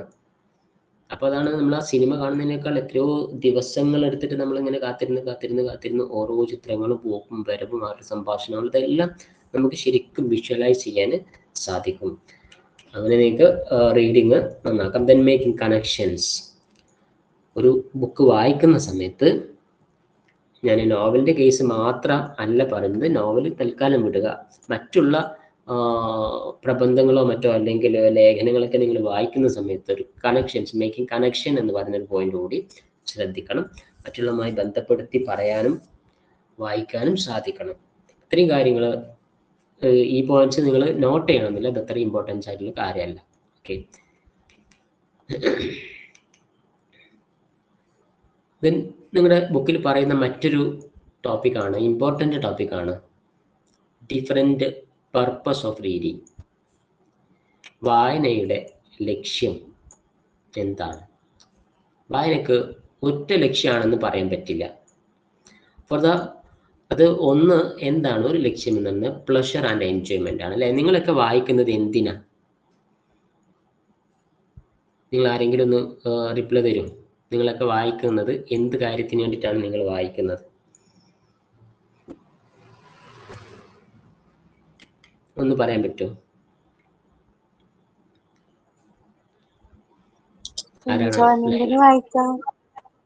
സോറി, എൻജോയ്മെന്റ് കിട്ടാൻ വേണ്ടി വായിക്കാം, അറിവ് കിട്ടാൻ വേണ്ടി വായിക്കാം. എൻജോയ്മെന്റ് കിട്ടാൻ വേണ്ടി വായിക്കുക, അറിവ് കിട്ടാൻ വേണ്ടി വായിക്കുക. ഇതാ നമുക്ക് നന്നായിട്ട് അറിയുന്ന കാര്യങ്ങൾ തന്നെയാണ്. ഓക്കെ, അപ്പോൾ അത്രയും പോയിന്റ്സ് തന്നെയാണ് ഇവിടെയും പറയുന്നത്. ഒന്ന്, ഇത് നിങ്ങളുടെ ടെക്സ്റ്റ് ബുക്കിലുള്ള കാര്യങ്ങളാണ് കേട്ടോ. പർപ്പസ് ഓഫ് റീഡിങ് ടെക്സ്റ്റ് ബുക്കിൽ പറഞ്ഞിട്ടുണ്ട്, പക്ഷേ ടെക്സ്റ്റ് ബുക്കിൽ അതിൻ്റെ ഒരു പോയിന്റ്സും കൊടുത്തിട്ടില്ല. അപ്പോൾ നമുക്ക് ജസ്റ്റ് പോയിന്റ്സ് ആക്കിയാൽ നമുക്ക് എസ്സേയോ 5 മാർക്കിൻ്റെ ക്വസ്റ്റനൊക്കെ ആയിട്ട് എഴുതാം. Different purpose of reading four pleasure and enjoyment, ഒന്ന് സന്തോഷം കിട്ടാൻ വേണ്ടി. അതിനാണ് നമ്മൾ എക്സാമ്പിൾ പറയുകയാണെങ്കിൽ ഇതൊക്കെ ഒന്ന് എക്സ്പ്ലെയിൻ ചെയ്ത് എഴുതിയാൽ മതി കേട്ടോ. റീഡിങ് നോവൽസ്, ഷോർട്ട് സ്റ്റോറി, ഇതൊക്കെ നമ്മൾ എന്താണ് എൻജോയ്മെന്റിന് വേണ്ടിയിട്ടാണ്. ദെൻ നിങ്ങൾ പറഞ്ഞ പോലെ തന്നെ അക്വയറിങ് ഇൻഫർമേഷൻ അല്ല, എല്ലാ വായനയും എൻജോയ്മെന്റിനല്ല, ചിലത് വിവരം കിട്ടാനാണ്. അതായത് ഇപ്പോൾ ഈ ബുക്ക് നമ്മൾ വായിക്കുന്നത്, ഇപ്പോൾ വായിക്കുന്ന ബുക്ക് നമ്മൾ വായിക്കുന്നത് വിവരത്തിന് വേണ്ടിയിട്ടാണ്, നോളജ് കിട്ടാനാണ്. Reading text book, academic journals, news articles, അപ്പോൾ അതിന് വേണ്ടിയിട്ട് നമ്മൾ വായിക്കും. ദെൻ ലൊക്കേറ്റ് സ്പെസിഫിക് ഇൻഫർമേഷൻ, എന്നാൽ ജനറൽ ആയിട്ടുള്ള വിവരം അല്ലാതെ ചില സമയത്ത് നമുക്ക് സ്പെസിഫിക് ഇൻഫർമേഷൻ വേണം. എക്സാമ്പിൾ നോക്കിയാൽ മനസ്സിലാവും. Looking up A word in A dictionary. നിങ്ങൾ പഠിക്കുന്ന സമയത്ത് നിങ്ങൾക്കൊരു പ്രത്യേക വേർഡിൻ്റെ മീനിങ് വേണം. ആ സമയത്ത് നിങ്ങൾ എന്ത് ചെയ്യും? ആ ഡിക്ഷണറി നിങ്ങൾ നോക്കും. അത് നമ്മൾ ജനറൽ ഒരു നോവൽ വായിക്കുന്ന പോലെയാണോ? അല്ല. ടെക്സ്റ്റ് ബുക്ക് വായിക്കുന്ന പോലെ ഡിക്ഷണറിയും കൊണ്ട് നമ്മൾ നടക്കാറുണ്ടോ? ഇല്ല. ഇതൊക്കെ എന്താണ്? ഒരു സ്പെസിഫിക് ഇൻഫർമേഷന് വേണ്ടിയിട്ട്. അതുപോലെ തന്നെ ടെലിഫോൺ ഡയറക്ടറി നോക്കുക, ട്രെയിൻ ഷെഡ്യൂൾ നോക്കുക, ഇതൊക്കെ ഒരു വായനയാണ്. പക്ഷേ എൻജോയ്മെൻ്റ് അല്ല, പഠിക്കാനല്ല. ട്രെയിനിൻ്റെ ഷെഡ്യൂൾ എടുത്ത് ആരും പഠിക്കാറില്ല, ഡിക്ഷണറി ആരും പഠിക്കാറില്ലല്ലോ. അപ്പോൾ ഇതൊക്കെ ലൊക്കേറ്റ് സ്പെസിഫിക് ഇൻഫർമേഷൻ ആണ്. അപ്പോൾ നമ്മൾ സന്തോഷത്തിനുണ്ട്, വിവരം കിട്ടാൻ വേണ്ടിയിട്ടുണ്ട്, സ്പെസിഫിക് ഇൻഫർമേഷൻ കിട്ടാൻ വേണ്ടിയിട്ടുണ്ട്. ദെൻ വേറൊന്ന് ജനറൽ ഐഡിയ ഓർ ഓവർവ്യൂ. ചില കാര്യങ്ങൾ നമുക്ക് പെട്ടെന്നൊന്ന് ഓവർവ്യൂ നടത്തുക. അതിനൊരു പേര് കൂടിയുണ്ട്, സ്കിമ്മിങ്. സ്കിമ്മിങ് റീഡിങ് എന്നതിനെക്കുറിച്ച് വളരെ നന്നായി നമ്മൾ കഴിഞ്ഞ സെമസ്റ്ററിൽ പഠിച്ചിട്ടുണ്ടായിരുന്നു. ആരെങ്കിലും ഓർക്കുന്നുണ്ടോ? എന്താണ് സ്കിമ്മിങ്? സ്കിമ്മിങ്ങിനെ കുറിച്ച് പറയുമ്പോൾ ഞാൻ അതിൻ്റെ ഒരു എക്സാമ്പിളൊക്കെ പറഞ്ഞു തന്നിട്ടുണ്ടായിരുന്നു സ്കിമ്മിങ്ങിനെ കുറിച്ച്. ആരെങ്കിലും ഓർക്കുന്നുണ്ടോ സ്കിമ്മിങ് എന്താണെന്ന്? റീഡിങ്ങിൻ്റെ ഒരു ടൈപ്പാണ് സ്കിമ്മിങ്. ഓടിച്ചു വായിക്കുക.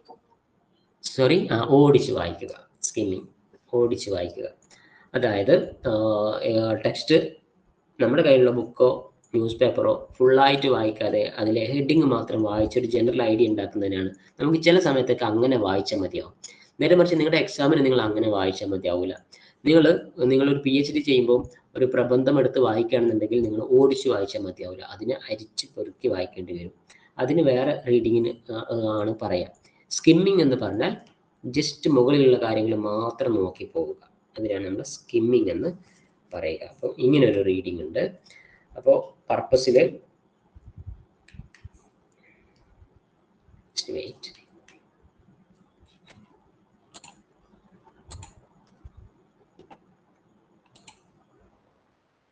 അടുത്ത് വരുന്നത് understand and instructions. To understand instructions or directions. ഇത് മറ്റൊരു ടൈപ്പ് റീഡിംഗ് ആണ്. അതായത് ചില കാര്യങ്ങൾ ഇൻസ്ട്രക്ഷൻസ് ഒക്കെ മനസ്സിലാക്കാൻ വേണ്ടി reading recipe and assembling furniture using instruction manual. ഇനി ഏത് ഉപകരണമാകട്ടെ അതിൻ്റെ കാര്യങ്ങൾ മനസ്സിലാക്കാൻ, അതിൻ്റെ ഫിറ്റിങ്സും കാര്യങ്ങളും എങ്ങനെയാണെന്ന് അറിയാൻ വേണ്ടിയുള്ള ഒരു യൂസർ മാനുവൽ ഉണ്ടാവും. അതൊക്കെ നമ്മൾ ഇൻസ്ട്രക്ഷൻസ് വേണ്ടിയിട്ടുള്ള അല്ലെങ്കിൽ ഡയറക്ഷൻസിന് വേണ്ടിയിട്ടുള്ള റീഡിംഗ് ആണ്. Then analyse and evaluate. കുറച്ചും കൂടി പരന്ന വായനയാണ് ഇതിലുണ്ടാവുക. ഇതിന് നമ്മൾ ക്രിട്ടിക്കൽ എന്നും ക്ലോസ് റീഡിംഗ് എന്നും പറയാറുണ്ട്. ക്ലോസ് റീഡിംഗ് നമുക്ക് പഠിക്കാനുണ്ട് വേറെ. Analysing poem for its symbolism. ഒരു കവിത എടുത്തിട്ട് നിങ്ങൾ വായിക്കുകയാണ്. അതിനെ രണ്ട് രീതിയിൽ പറയാം. ക്രിട്ടിക്കൽ എന്ന് പറയുന്നത് അതിനെ വിമർശിക്കുക എന്നുള്ളതാണ്. വിമർശിച്ചുകൊണ്ട് നമ്മൾ സംസാരിക്കണമെന്നുണ്ടെങ്കിൽ അതിനെക്കുറിച്ച് നന്നായി മനസ്സിലാക്കണം. ഒരു കാര്യത്തെ വിമർശിക്കണം എന്നുണ്ടെങ്കിൽ നമ്മൾ വെറുതെ വിമർശിക്കാൻ പാടില്ല, അതിനെക്കുറിച്ച് നന്നായി മനസ്സിലാക്കിയിട്ട് വേണം വിമർശിക്കാൻ. അങ്ങനെ മനസ്സിലാക്കി വായിക്കുന്നതിനെ ഈ അനലൈസ് എന്ന രീതിയിൽ നമുക്ക് ഉൾപ്പെടുത്താം. Then to reflect and self improve. മറ്റൊരു വായന സെൽഫ് ഇംപ്രൂവിന് വേണ്ടിയിട്ട് നമ്മൾ വായിക്കും. അങ്ങനെ ഒരു വായനയുണ്ട്. അത് എന്താണ് ആ വായന? Reading self help books.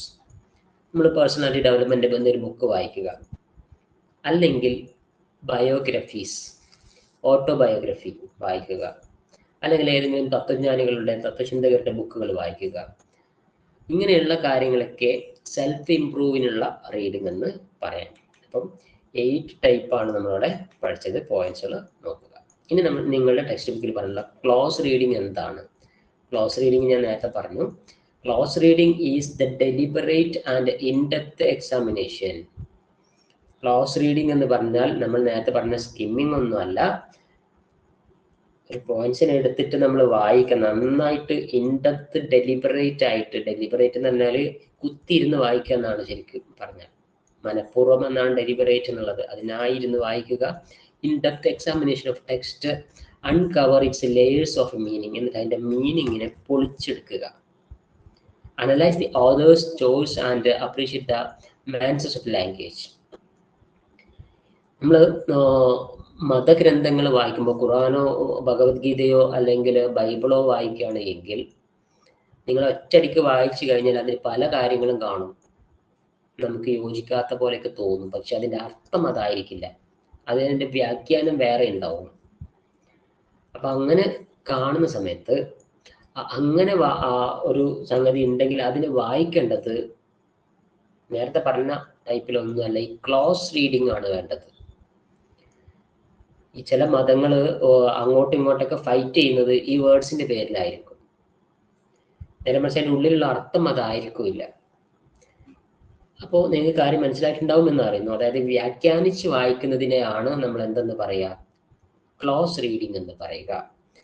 അത് ഇവിടെ പറഞ്ഞിട്ടുള്ളത് text to uncover the its layers of meaning. ഒരു കാര്യത്തിന് തന്നെ ഒരുപാട് മീനിങ് ഉണ്ടാവും. അപ്പോൾ നിങ്ങൾക്ക് പെട്ടെന്ന് നിങ്ങളുടെ കയ്യിൽ ഒരു ഭഗവത്ഗീത തന്നിട്ട് അതൊന്ന് വായിക്കാൻ പറഞ്ഞാൽ അതിൽ പറയുന്ന പല കാര്യങ്ങളും നിങ്ങൾക്ക് മനസ്സിലാവില്ല. അത് മനസ്സിലാവണമെന്നുണ്ടെങ്കിൽ ഡെപ്ത് ആയിട്ട് വായിക്കണം, അപ്പോഴാണത് മനസ്സിലാവുക. ഓക്കെ, അപ്പം ഇങ്ങനെയുള്ള റീഡിങ്ങിനാണ് ക്ലോസ് റീഡിംഗ് എന്ന് പറയുക. ക്ലോസ് റീഡിങ്ങിനെ മനസ്സിലാക്കാൻ വേണ്ടിയിട്ട് നമുക്ക് എങ്ങനെയാണ് ക്ലോസ് റീഡിങ് നടത്തുക എന്ന് ഞാൻ പറഞ്ഞുതരാം. Techniques for close reading. Points note ചെയ്യണം. Techniques for close reading. എങ്ങനെയാണ് നമ്മൾ ക്ലോസ് റീഡിങ് നടത്തുക? First pass general comprehension. ഞാൻ നേരത്തെ പറഞ്ഞ പോലെ നിങ്ങളുടെ കയ്യിൽ ഒരു ഭഗവത്ഗീത തന്നു, നിങ്ങളത് വായിച്ചിട്ട് ഞാൻ വലിയ ഭഗവത്ഗീത വായിച്ച ആളാണെന്ന് പറഞ്ഞിട്ട് അതിനെക്കുറിച്ച് സംസാരിക്കാൻ നടന്നാൽ തല്ല് കിട്ടും. ഒറ്റ വായന കൊണ്ട് ഭഗവത്ഗീതയോ ഖുറാനോ ബൈബിളോ വായിച്ചിട്ട് നിങ്ങൾ എക്സ്പ്ലെയിൻ ചെയ്യാൻ പാടില്ല. അതിനെ ഫസ്റ്റ് റീഡിങ് ആദ്യം നടത്തണം, എന്നിട്ട് സെക്കൻഡ് പാസ് കൂടി നടത്തണം. അതിനൊന്നുകൂടെ നിങ്ങൾ വായിച്ചു നോക്കണം. അപ്പോൾ ഖുറാനാണ് നിങ്ങൾ വായിക്കുന്നത് എങ്കിൽ ഖുറാൻ അറബിക്കിലാണ്, അതെടുത്ത് വായിച്ചാൽ നിങ്ങൾക്ക് ഒന്നും മനസ്സിലാവില്ല. അതല്ല എന്നുണ്ടെങ്കിൽ അതിൻ്റെ മലയാളം പരിഭാഷ കിട്ടും, ആ പരിഭാഷ എടുത്തിട്ട് നിങ്ങൾ വായിച്ചാലും നിങ്ങൾക്കൊന്നും മനസ്സിലാവില്ല. ചില കാര്യങ്ങളൊക്കെ മനസ്സിലാവും. അപ്പൊ അവിടെ നിങ്ങൾ പരിഭാഷ നിങ്ങൾ രണ്ടാമത്തെ വട്ടം ഒന്നുകൂടി വായിക്കണം. എന്നിട്ട് അനോട്ടേറ്റ് ദി എൻഗേജ്. അതിൽ പറഞ്ഞ കാര്യങ്ങൾ എന്തൊക്കെയാണെന്ന് ഒന്നുകൂടെ വിശദമായിട്ട് പഠിക്കണം. അതായത് reread the text actively with a pen or highlighter. ഞാൻ നേരത്തെ പറഞ്ഞ പോലെ നിങ്ങൾ ക്ലോസ് റീഡിംഗ് ആണ് നടത്താൻ പോകുന്നത് എങ്കിൽ നിങ്ങളുടെ കയ്യിലൊരു പെൻ ഹൈലൈറ്റർ ഉണ്ടാവണം, പെന്നോ ഹൈലൈറ്ററോ ഉണ്ടാവണം. എന്നിട്ട് അതിൽ ചില കാര്യങ്ങളൊക്കെ നോട്ട് ചെയ്ത് വെക്കണം. അപ്പോൾ അങ്ങനെ ഒരു സെക്കൻഡ് പാസ് കൂടി നടത്തണം ആദ്യം. അപ്പം ക്ലോസ് റീഡിംഗ് നടത്തണമെങ്കിൽ ആദ്യം ഒരു വായന നടത്തണം, പിന്നീട് അതിനെ സെക്കൻഡ് വായന കൂടി നടത്തണം. ഒറ്റ വായനയിൽ നിങ്ങൾക്കൊന്നും മനസ്സിലാവില്ല. Then analyse and unpack. ആ പേര് കേൾക്കുമ്പോൾ തന്നെ മനസ്സിലാവും. നന്നായി വിശദമായി മനസ്സിലാക്കുക അതിൻ്റെ ഡീറ്റെയിൽസ്. ദെൻ അതിൻ്റെ ഉള്ളിൽ പറയുന്ന കുറച്ച് കാര്യങ്ങളുണ്ട്, അതൊക്കെ നിങ്ങൾ ചിക്കി ചകഞ്ഞെടുത്ത് മീനിങ് കണ്ടുപിടിക്കുക. Then formulate A claim or argument. ആ വായിച്ച കാര്യത്തെ സംബന്ധിച്ച എന്തെങ്കിലും ഒരു ആർഗ്യുമെന്റ് നിങ്ങൾ നടത്തുക. Based on your observation develop A statement that summarises your analysis of how text works. ഇപ്പൊ നിങ്ങൾ ഒരു പക്ഷേ ഖുർആൻ വായിക്കുന്നത് ആരെങ്കിലും നിങ്ങളടുത്ത് ഒരു കാര്യത്തെക്കുറിച്ച് ചോദിച്ചത് കൊണ്ടാവാം. അപ്പോൾ നിങ്ങൾ നേരെ ഖുർആൻ എടുക്കുക, അതെടുത്തിട്ട് വായിക്കുക, 2 വട്ടം വായിക്കുക, ചിലപ്പോൾ മനസ്സിലായിട്ടില്ലെങ്കിൽ 10 വട്ടം വേണമെങ്കിലും നിങ്ങൾക്ക് വായിക്കാം. എന്നിട്ട് അതിൻ്റെ ഉള്ളിലുള്ള കാര്യങ്ങൾ നിങ്ങൾക്ക് കണ്ടന്റ് നിങ്ങൾ ചിക്കിച്ചകഞ്ഞെടുക്കുക. എന്നിട്ട് നിങ്ങളുടെ അഭിപ്രായത്തിൽ ഒരു സ്റ്റേറ്റ്മെന്റ് അതുമായി കണക്ട് ചെയ്ത് ഉണ്ടാക്കുക. അതിനാണ് ആർഗ്യുമെന്റ് എന്ന് പറയുക. then connect to the all. എന്നിട്ട് വേണം നിങ്ങൾ അതിനെ പുറത്തേക്ക് കാണിക്കാൻ. Explain how your close reading of a small passage illuminates the largest text and its themes. അപ്പോൾ വായന നിങ്ങൾ വായിക്കുന്നതിൻ്റെ പർപ്പസ് ഒരു പക്ഷേ പുറത്തുള്ളവരുമായിട്ട് സംവദിക്കാനാവാം. അങ്ങനെ പുറത്തുള്ള ആളുകളുമായിട്ട് സംവദിക്കുന്ന സമയത്ത് നിങ്ങൾ ഏതെങ്കിലും ഒന്ന്, ഇപ്പോൾ പറയാറുണ്ടല്ലോ, നമ്മൾ ഈ കുറേ പണ്ഡിതന്മാര് വായ തുറന്ന അബദ്ധത്തെ പറയും. അവരെ കുറ്റം പറയുകയല്ല. മുസ്ലിം പണ്ഡിതന്മാരുണ്ട്, ക്രിസ്ത്യൻ പണ്ഡിതന്മാരുണ്ട്, ഹിന്ദു പണ്ഡിതന്മാരുണ്ട്. വായ തുറന്ന അബദ്ധത്തെ പറയുള്ളൂ. വേണ്ടാത്ത കാര്യങ്ങളൊക്കെ പറഞ്ഞ് പല കാര്യങ്ങളും അവർക്ക് തോന്നിയ പോലെ പറഞ്ഞിട്ട് എന്താ പറയുക, സമൂഹത്തിൽ പ്രശ്നങ്ങൾ ഉണ്ടാക്കുന്ന കുറേ ഉസ്താദുമാരുണ്ട്, പള്ളിയിലച്ചന്മാരുണ്ട്, സന്യാസിമാരുണ്ട്. ഇവർക്കൊക്കെ സംഭവിക്കുന്ന പ്രശ്നം എന്താണെന്ന് വെച്ചാൽ പഠിക്കേണ്ടത് പഠിക്കുന്ന പോലെ പഠിച്ചിട്ടില്ല എന്നതാണ്. നേരെമറിച്ച് നല്ല പഠിച്ച സന്യാസിമാര്, ഉസ്താദുമാരൊക്കെ, അതുകൊണ്ട് അവർ വളരെ ക്ലിയർ ആയിട്ട് കാര്യങ്ങൾ പറയും, വളരെ സൂക്ഷിച്ച് പറയേണ്ട പോലെ പറയും. അങ്ങനെ പറയേണ്ട പോലെ പറയണമെങ്കിൽ you have to need close reading. Okay, അതാണ് ക്ലോസ് റീഡിങ്. അപ്പോൾ നിങ്ങൾ ഡിഗ്രി സ്റ്റുഡൻസ് എന്ന നിലക്ക് എങ്ങനെയാണ് ഒരു ബുക്ക് വായിക്കേണ്ടത് എന്ന് നിങ്ങൾ പ്രത്യേകമായിട്ട് മനസ്സിലാക്കേണ്ടതുണ്ട്. ഇത് നിങ്ങളുടെ ടെക്സ്റ്റ് ബുക്കിൽ പറഞ്ഞ മറ്റൊരു കേസ് കാര്യമാണ്. കീവേഡ്സിൽ കണ്ടിട്ടുണ്ട് ഫിക്ഷൻ. എന്താണ് ഫിക്ഷൻ? ചില ഇമാജിൻ സ്റ്റോറിയൊക്കെ ഫിക്ഷനിലാണ് ഉൾപ്പെടുക. എന്താ നമ്മൾ മലയാളത്തിൽ പറയാം, കെട്ടുകഥകളോ ചില മായാജാല കഥകളൊക്കെ ഉണ്ടല്ലോ, അതിനെ നമുക്ക് ഫിക്ഷൻ സ്റ്റോറീസ് ആയിട്ടാണ് കണക്കാക്കുക. അപ്പൊ അങ്ങനെയുള്ള കഥകളെ, അങ്ങനെയുള്ള ഫിക്ഷനുകൾ എങ്ങനെയാണ് നമ്മൾ വായിക്കുക? ഫിക്ഷൻ എന്താണ് എന്ന് അവിടെ ഒരു മീനിങ് ഉണ്ട്. Fiction encompasses the imaginative narrative. ആ ഒരു സാങ്കല്പിക, അതാണ് ശരിക്കുള്ള ഒരു വേർഡ്. സാങ്കല്പിക കഥകളെയാണ് നമ്മൾ ഫിക്ഷൻ എന്ന് പറയാം. That are not based on verifiable facts. അതിൽ വസ്തുത ഉണ്ടാവുന്നില്ല, പക്ഷെ അങ്ങനെ സ്റ്റോറീസ് ഉണ്ടല്ലോ, അല്ലെ? ഇമാജിനറി ആയിട്ടുള്ള സ്റ്റോറി ഉണ്ട്, അതായത് നടക്കാൻ സാധ്യതയില്ലാത്ത, ഇപ്പോൾ ആകാശത്തിൽ പോയ കഥ, അങ്ങനെയൊക്കെ ഉള്ളതൊക്കെ എന്താണ്? ഇമാജിനറി സ്റ്റോറീസ് ആണ്. അങ്ങനെയുള്ള കഥകൾ നമ്മൾ ഫിക്ഷൻ എന്ന് പറയാം. ഈ ഫിക്ഷൻ എന്താണെന്ന് ഒന്നുകൂടി നന്നായിട്ട് മനസ്സിലാക്കണമെങ്കിൽ നമുക്ക് കുറച്ച് അതിൻ്റെ കീ എലമെന്റ്സിലേക്ക് പോവാം. അതൊന്ന് നോട്ട് ചെയ്യാം നിങ്ങൾക്ക്. അതായത് ഫിക്ഷന്റെ പ്രത്യേകത അത് പ്ലോട്ടായിരിക്കും, അതായത് sequence of events in a story. ഒരു ഇമാജിനറി സ്റ്റോറിയിലെ ചില സംഗതികളായിരിക്കാം അതിൽ വന്നിട്ടുണ്ടാവുക. Then setting, the time and place where the story occurs, which include geographical location, historical period, weather, social condition. അതിൽ ഈ പറഞ്ഞ കാര്യങ്ങളൊക്കെ ഉൾപ്പെടും. ഒരു പ്രത്യേക സ്ഥലത്ത്, ഒരു പ്രത്യേക സമയത്ത് എന്നൊക്കെ പറഞ്ഞിട്ടൊക്കെ ആയിരിക്കും അതിൽ പറയുക. അത് ഈ ഫിക്ഷന്റെ ഒരു പ്രത്യേകതയാണ്, അല്ലെങ്കിൽ എലമെന്റ് ആണ്. ദെൻ അതിൽ ക്യാരക്ടേഴ്സ് ഉണ്ടാവും. Then individual, people, animal or inanimate object, ഇതൊക്കെ ഉണ്ടാവും. ചിലപ്പോൾ ആ കഥയിൽ സംസാരിക്കുന്നത് മൃഗങ്ങളായിരിക്കും. അതൊക്കെ ഒരു ഫിക്ഷനാണ്, സാങ്കല്പിക കഥകളാണ്. Then point of view, the perspective from the which the story is told. ഒരു പ്രത്യേക സാഹചര്യത്തിൽ ഒരു പ്രത്യേക സ്റ്റോറി പറയുക. ദെൻ ഒരു തീം അതിലുണ്ടായിരിക്കും, അതായത് ഫിക്ഷൻ റൈറ്റിങ്ങിൽ ഒരു തീം ഉണ്ടായിരിക്കും. ഇപ്പോൾ യൂണിവേഴ്സൽ ട്രൂത്ത് നോക്കൂ. യൂണിവേഴ്സൽ ട്രൂത്ത്, പ്രകൃതിയെക്കുറിച്ച് നമ്മൾ ഈ പ്രകൃതിയല്ല, ശരിക്കും ഈ യൂണിവേഴ്സലിനെ സംബന്ധിച്ച് തന്നെ പല ഫിക്ഷൻ സ്റ്റോറികളുണ്ട്. ആകാശത്ത് സംഭവിക്കുന്നത്, നക്ഷത്രങ്ങളെ കുറിച്ചൊക്കെ പറയുന്ന ചില സ്റ്റോറികളുണ്ട്, ഫിക്ഷൻ, സയൻസ് ഫിക്ഷൻസ് എന്ന് പറയും. അപ്പോൾ ഉള്ള സ്റ്റോറികളും ഉണ്ട്. അപ്പൊ അതിലൊരു തീം ഉണ്ടാവും. ഇതിൽപ്പെട്ട ഏതെങ്കിലും ഒരു തീം വെച്ചിട്ടായിരിക്കും ഈ ഫിക്ഷൻ റൈറ്റിങ്സുകൾ വരിക. ദെൻ പലപ്പോഴും അത് കോൺഫ്ലിക്റ്റ് ഉണ്ടാവാറുണ്ട്. The struggle between opposing force that drives the plot. പറ്റാത്ത പല കാര്യങ്ങളും അതിലുണ്ടാവാം. Then style, the author's unique way of writing.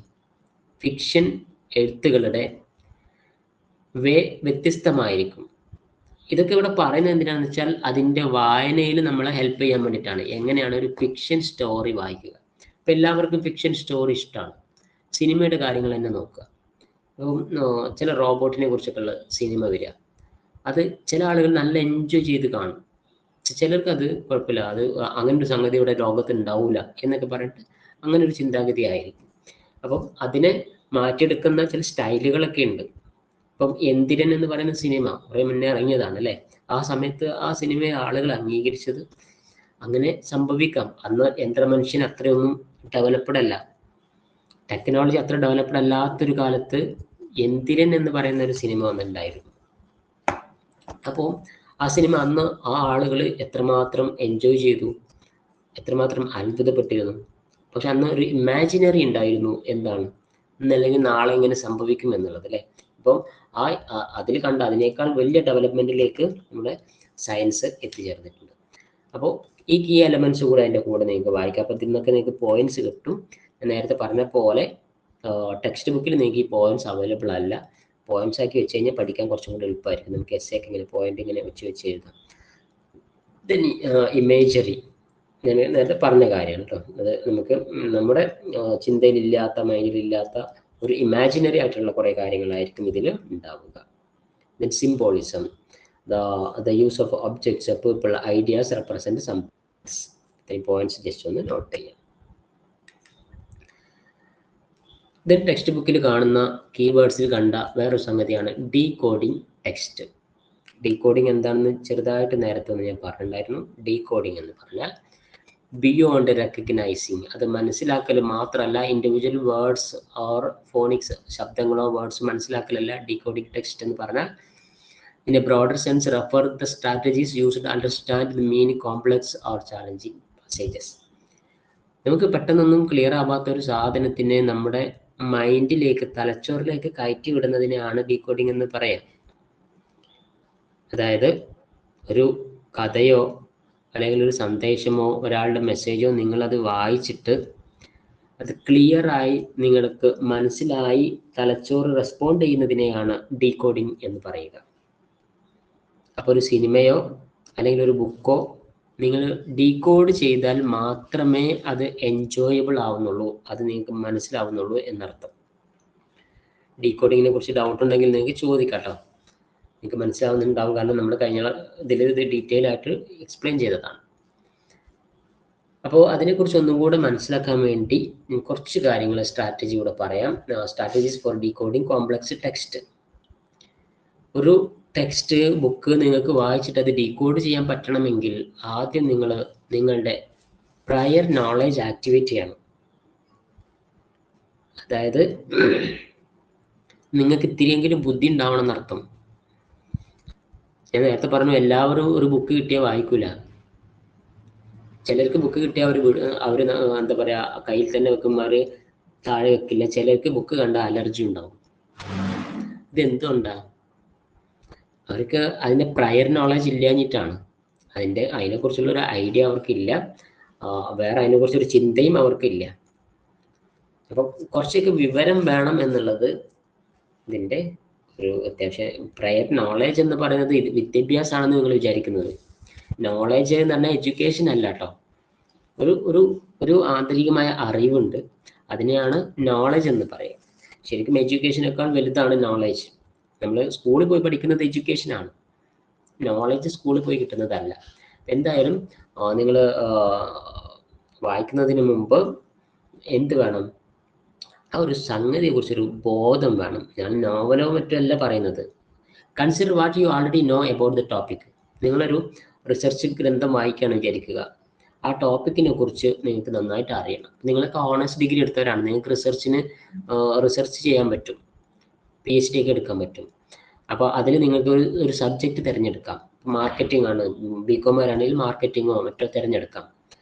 ആ മാർക്കറ്റിങ്ങിനെ കുറിച്ച് നിങ്ങൾക്ക് അല്പം നോളജ് ഉണ്ടെങ്കിലേ ആ വിഷയം തിരഞ്ഞെടുത്ത് വായിക്കാൻ പറ്റുള്ളൂ എന്നർത്ഥം. അപ്പോൾ നിങ്ങളുടെ പ്രയർ നോളജ് ആദ്യം ആക്ടിവേറ്റ് ചെയ്യണം. ദെൻ ചില വാക്കുകൾ നിങ്ങൾ പ്രത്യേകം മനസ്സിലാക്കേണ്ടതുണ്ട്. ദെൻ ചില സെൻറ്റൻസുകൾ നിങ്ങൾ ഐഡൻറ്റിഫൈ ചെയ്ത് നോട്ട് ചെയ്യേണ്ടതുണ്ട്. എന്താണ്, അതായത് നിങ്ങൾ ഇംഗ്ലീഷിലാണ് വായിക്കുന്നത് എങ്കിൽ സബ്ജക്റ്റ്, വെർബ്, മെയിൻ ക്ലോസ് ഇങ്ങനെയൊക്കെ ഉള്ള കാര്യങ്ങളൊക്കെ നിങ്ങൾക്ക് അറിയണം. അത് അറിഞ്ഞിട്ട്, അപ്പോൾ നമ്മൾ ഗ്രാമറിൻ്റെ ക്ലാസ് കൂടെ ഇതിൻ്റെ കൂടെ നടത്തുന്നുണ്ട് കേട്ടോ. അപ്പോൾ അതൊക്കെ നിങ്ങൾ അറ്റൻഡ് ചെയ്യാം. അപ്പോൾ ആ വേർഡ്സും വൊക്കാബുലറിയും ഗ്രാമർ റൂൾസും കാര്യങ്ങളും അറിഞ്ഞ് വായിച്ചാൽ ഒക്കെ ഗുണമാണ്. അത് നമ്മളെ ഡീകോഡിങ്ങിന് കൂടുതൽ സഹായിക്കും. Then look for context clues. Use surrounding words and phrases infer the meaning of unfamiliar terms. എഴുതുന്ന ആളും വായിക്കുന്ന ആളും അറിഞ്ഞിരിക്കേണ്ട കുറച്ച് കാര്യങ്ങളാണ് ഫ്രേസുകളൊക്കെ മനസ്സിലാക്കുക എന്നുള്ളത്. Meaning of unfamiliar terms. ഇപ്പം ഇംഗ്ലീഷിൽ കുറേ ഫ്രേസുകൾ വരുന്നുണ്ട്, നമുക്ക് വായിച്ചാൽ മനസ്സിലായി. ഇപ്പോൾ പുട്ടപ്പ്, പുട്ടോണ് എന്നൊക്കെ പറഞ്ഞിട്ട് ഇതൊക്കെ നമുക്ക് പഠിക്കാൻ പിന്നീട്. പിന്നെ റെക്കഗ്നൈസിങ് ടെക്സ്റ്റ് സ്ട്രക്ചർ, ടെക്സ്റ്റിൻ്റെ സ്ട്രക്ചർ മനസ്സിലാക്കുക. Then read difficult sections. ചില വാക്കുകൾ, ചില പേജുകൾ നമ്മൾ റീഡ് ചെയ്യേണ്ടി വരും, ആവർത്തിച്ച് വായിക്കേണ്ടി വരും, എന്നാലേ മനസ്സിലാവുള്ളൂ. അപ്പം നമ്മൾ ഒറ്റ വായന വായിച്ചാൽ ഒന്നും മനസ്സിലാവില്ല. നിങ്ങൾ ടെക്സ്റ്റ് ബുക്കിനെ എടുത്തിട്ടൊന്ന് വായിച്ചു നോക്കൂ, നിങ്ങൾക്കൊന്നും മനസ്സിലാവില്ല. ഇപ്പം ഞാനൊന്ന് വായിച്ചെന്നു എന്നിട്ട് നിങ്ങൾ വീണ്ടും ഒന്ന് വായിച്ചു നോക്കുമ്പോൾ നിങ്ങൾക്ക് കുറച്ചുകൂടെ മനസ്സിലാവും. അങ്ങനെ നിങ്ങൾ എത്ര തവണ വായിക്കുന്നു അതിനനുസരിച്ച് അതിലുള്ള നോളജ് കൂടിക്കൊണ്ടിരിക്കും, അതിനുള്ള എളുപ്പമായിരിക്കും നിങ്ങൾക്ക് അനുഭവിക്കാൻ സാധിക്കുക. ആ പോയിന്റ്സ് നോട്ട്. അതിന് സമ്മറൈസ് റെഗുലർലി, അതിൻ്റെ പോയിന്റ്സിൻ്റെ ബാക്കിയാണ്. വായിച്ച കാര്യങ്ങൾ സമ്മറൈസ് ചെയ്യണം. ദെൻ എന്നിട്ട് അത് വെച്ചിട്ട് നിങ്ങൾക്ക് കുറേ ക്വസ്റ്റ്യൻസ് ഉണ്ടാക്കാൻ സാധിക്കും. ആ ക്വസ്റ്റ്യൻസ് നിങ്ങൾക്ക് നിങ്ങളോട് തന്നെ ചോദിക്കാം. Then consider authors, purpose and audience. ഇവിടെ നിങ്ങൾക്ക് ക്രിട്ടിക്കലി ഒരു അനലൈസേഷൻ നടത്താൻ സാധിക്കും. അതായത് ഒരു സ്റ്റോറി എഴുതിയത്, അതായത് എന്തുകൊണ്ടാണ് അങ്ങനെ എഴുതിയത്, അങ്ങനെയുള്ള കുറേ ചോദ്യങ്ങൾ ചോദിച്ചിട്ട് നിങ്ങൾക്ക് അതിനെ ക്രിട്ടിസൈസ് ചെയ്യാം. പിന്നെ റീഡ് റിലേറ്റഡ് ടെക്സ്റ്റ്. ചില സമയത്ത് നിങ്ങളുടെ ടെക്സ്റ്റ് ബുക്കിൽ പോലും കാണാം, നിങ്ങളുടെ ബുക്കിൻ്റെ കൂടെ നിങ്ങൾക്ക് വായിക്കേണ്ട വേറെ കുറേ ബുക്കുകളെ കുറിച്ച് പറഞ്ഞിട്ടുണ്ടാവും. അപ്പോൾ അതൊക്കെ നിങ്ങൾക്ക് വായിക്കാം. Then B patient and persistent. ഒരു ബുക്ക് വായിക്കുക എന്ന് പറഞ്ഞാൽ ചില്ലറ കാര്യമല്ല. നിങ്ങൾ വളരെ ക്ഷമയോട് വായിച്ചാൽ മാത്രമേ നിങ്ങൾക്കത് ഫിനിഷ് ചെയ്യാൻ സാധിക്കുകയുള്ളൂ. ഇത്രയും പോയിന്റ്സ് ആണ് അതിൽ പറയാനുള്ളത്. ഇപ്പോൾ ഈ പറഞ്ഞ കാര്യങ്ങൾ നിങ്ങൾക്ക് മനസ്സിലായോ? പോയിന്റ്സ് നോട്ട് ചെയ്യുക. ടെക്സ്റ്റ് ബുക്ക് നിങ്ങൾ വായിച്ചാൽ മനസ്സിലാക്കാൻ ബുദ്ധിമുട്ടാണ്. അപ്പോൾ ഞാൻ അവസാനിപ്പിക്കുകയാണ്. പറഞ്ഞ കാര്യങ്ങൾ നിങ്ങൾക്ക് മനസ്സിലായോ? പോയിന്റ്സ് വെച്ചിട്ട് നിങ്ങൾക്ക് കൂടെ ഓക്കെ അല്ലേ?